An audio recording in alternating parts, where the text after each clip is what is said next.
2026 ಮತ್ತು 27ನೇ ಸಾಲಿನ ಬೆಳೆ ವಿಮೆ ಅರ್ಜಿ ಇದೀಗ ಪ್ರಾರಂಭ ಅಂತೂ ಆಗಿದೆ. ಓಕೆನಾ. ಸೊ ನೀವೀಗ ಅರ್ಜಿಯನ್ನು ಸಲ್ಲಿಸಿ ಬೆಳೆ ವಿಮೆಯ ಹಣವನ್ನು ನೀವೀಗ ಪಡ್ಕೋಬೋದಾಗಿರುತ್ತೆ. ಹಾಗಿದ್ರೆ ಬನ್ನಿ, ಈ ಒಂದು ಯೋಜನೆಗೆ ಸಂಬಂಧಪಟ್ಟಂತೆ ಇದೀಗ ಬಂದಿರತಕ್ಕಂಥ ಮಾಹಿತಿಯನ್ನು ನಾವು ಈ ವಿಡಿಯೋದಲ್ಲಿ ತಿಳ್ಕೊತಾ ಹೋಗೋಣ.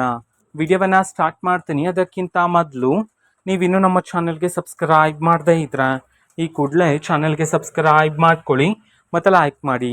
ಸೊ ಈಗ ನಾವು ಮಾಹಿತಿಯನ್ನು ತಿಳ್ಕೊತಾ ಹೋಗೋಣ. ನೋಡಿ, ಈಗ 2026 ಮತ್ತು 27ನೇ ಸಾಲಿನಲ್ಲಿ ಅರ್ಜಿಗಳು ಆರಂಭ ಆಗಿದೆ ಬೆಳೆ ವಿಮೆಗೆ ಸಂಬಂಧಪಟ್ಟಂತೆ. ಸೊ ರೈತರು ಇದೀಗ ಅರ್ಜಿಯನ್ನು ಸಲ್ಲಿಸ್ಬೋದಾಗಿರುತ್ತೆ. ಈ ವರ್ಷದ್ದು ಬೆಳೆ ವಿಮೆ ಅರ್ಜಿ ಸ್ಟಾರ್ಟ್ ಆಗಿರ್ತಕ್ಕಂಥದ್ದು. ಓಕೆನಾ. ಸೊ ಹಣ ಪಡೆಯಲು ಫಸಲ್ ಬಿಮಾ ಯೋಜನೆಯಲ್ಲಿ ನೀವು ಇದೀಗ ಅರ್ಜಿಯನ್ನು ಸಲ್ಲಿಸಿ ಬೆಳೆ ವಿಮೆಯನ್ನು ಪಡಿಬೋದಾಗಿರುತ್ತೆ. ಸೊ ಕೊನೆಯ ದಿನಾಂಕದ ಒಳಗಡೆ ನೀವು ಅರ್ಜಿಯನ್ನು ಸಲ್ಲಿಸಬೇಕಾಗಿರುತ್ತೆ.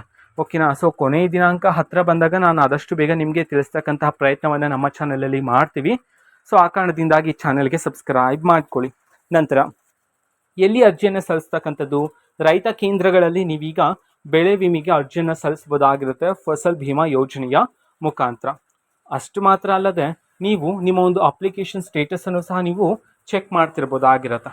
ಓಕೆನಾ. ಸೊ ನಿಮಗೆ ಹಣ ಯಾವಾಗ ವರ್ಗಾವಣೆ ಆಗುತ್ತೆ, ಅಪ್ಲಿಕೇಶನ್ ಸ್ಥಿತಿ ಹೇಗಿದೆ, ಇದನ್ನೆಲ್ಲ ನೀವು ಪರಿಶೀಲನೆ ಮಾಡ್ಬೋದಾಗಿರುತ್ತೆ ಅಪ್ಲಿಕೇಶನ್ ಸ್ಟೇಟಸ್ನ ಒಂದು ಮೂಲಕ. ಓಕೆನಾ. ಸೊ ಇದು ಬೆಳೆ ವಿಮೆಗೆ ಸಂಬಂಧಪಟ್ಟಂತಹ ಈಗ ಬಂದಿರತಕ್ಕಂಥ ಮಾಹಿತಿಯಾಗಿರುತ್ತೆ. ಸೊ ಇದು ಇವತ್ತಿನ ಒಂದು ವಿಡಿಯೋ ಇದೆ. ಈ ರೀತಿ ಇನ್ನು ಹಲವಾರು ಯೋಜನೆಗಳಿಗೆ ಸಂಬಂಧಪಟ್ಟಂತೆ ಮಾಹಿತಿ ಬಂದ ನಂತರ ಆದಷ್ಟು ಬೇಗ ನಾನು ನಿಮಗೆ ಇನ್ಫಾರ್ಮೇಷನನ್ನು ತಿಳಿಸ್ತೇನೆ.